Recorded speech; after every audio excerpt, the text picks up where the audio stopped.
وہ نظر انداز نہیں کیا جا سکتا، اور اس واقعے کے حوالے سے جو تحقیقات ہیں ان کو منطقی انجام تک ضرور پہنچایا جانا چاہیے۔ اب یہ 3 رکنی کمیٹی جائے گی اور رپورٹ لائے گی، وہ ہم آپ کو بتائیں گے۔ اور جس طرح سے ارشد شریف صاحب کو لایا گیا ہے، یہ صحافی اپنے قدموں پر گیا تھا اور ہنستا مسکراتا گیا تھا، اور جو ایک پریشر تھا ان پر اس وجہ سے گئے تھے، لیکن جب واپس آئے ہیں تو ان کی وہ تصویر، وہ شکل ہمیں یاد آ رہی ہے کہ ارشد صاحب جس طرح سے جب ان کا ایئرپورٹ پر تصویر بنائی گئی، جس طرح سے مسکرا رہے تھے، لیکن انفارچونیٹلی حالات اب ایسے بن گئے کہ ان کو جب واپس آنا پڑا تو وہ ایک باکس میں بند آئے ہیں۔ انفارچونیٹلی پاکستان کے حالات جو ہیں صحافیوں کے لیے سازگار نہیں رہے ہیں۔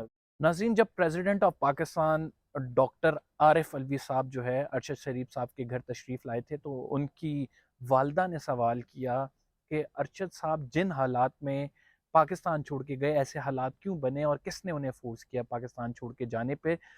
جس کا جواب ڈاکٹر عارف علوی صدر مملکت کے پاس نہیں تھا۔ ڈاکٹر عارف علوی نے جواب دیا کہ کمیشن بنے گا، اس معاملے کی پروب ہوگا، اور پھر ہم آپ کو بتا سکیں گے کہ وہ کیوں ملک چھوڑ کے گئے۔ میرا خیال سے بڑا واضح چیزیں تھیں، بڑا واضح جواب تھا، لیکن چونکہ عہدے کا تقاضا تھا ان کے، وہ جواب نہیں دے سکے۔ علوی صاحب کو بتانا چاہیے تھا کہ آپ نے ہر شہر میں ان کے خلاف ایک FIR کٹائی ہوئی تھی، تو وہ کہاں جاتے بیچارے؟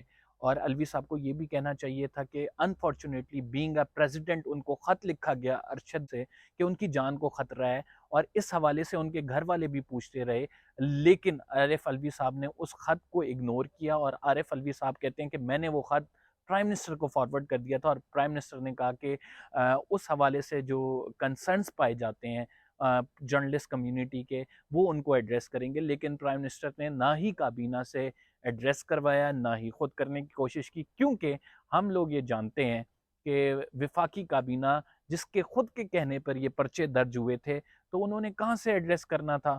تو لہٰذا جو آپ یہ تمام معاملے میں دیکھ رہے ہیں کہ کس طرح سے کوتاہی برتی گئی، جس کی وجہ سے ایک جان کا نقصان ہو گیا۔ حکومت ارشد شریف کی شہادت کو بھی جو ہے سیاست بنا رہی ہے، اس کے بارے میں سب کچھ قوم کے سامنے آ رہی ہے۔ قوم بڑی ہوشیار ہے، یاد رکھیں یا میرے ساتھ بالجہر آمین کہیں کہ اللہ جو اس ملک کے سودے کر رہے ہیں، جو حرام خور ہیں، جو اس قوم کی بنیادوں کے خلاف ہیں، اللہ ان کو نیست و نابود کرے۔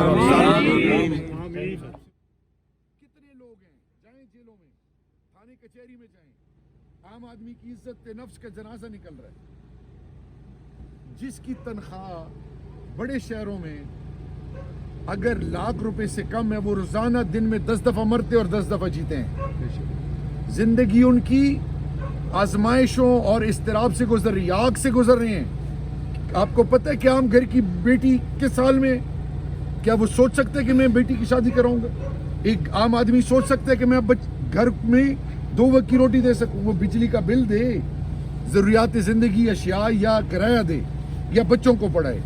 یہ ایک ایجنڈا پہ آئے ہیں، یہ دجالی نظام مسلط کرنا چاہتے ہیں۔ قوم کے سودے، قوم کی بنیاد، مجھے تو ان کا ڈر ہے کہ اسرائیل تسلیم کرنے کے علاوہ یہ کہیں ایٹمی اثاثے نہ بھیج دیں، اور کوئی پتہ نہیں ان کا۔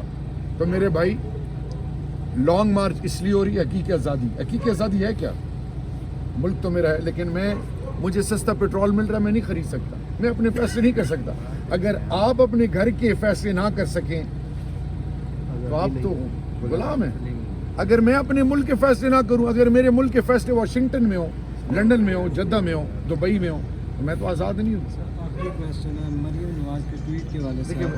دیکھیں میری بات سنیں، میں ماؤں بہنوں بیٹیوں پہ تبصرے نہیں کرتا، ان کا اپنا ٹویٹ ان کے لیے کافی ہے۔ سر، یہ باڈی کے حوالے سے جو کیا گیا، یہ کیا کھیل انہوں نے رچایا حکومت کی جانب سے؟ بدنیت کر کیا سکتے ہیں، ڈرپوک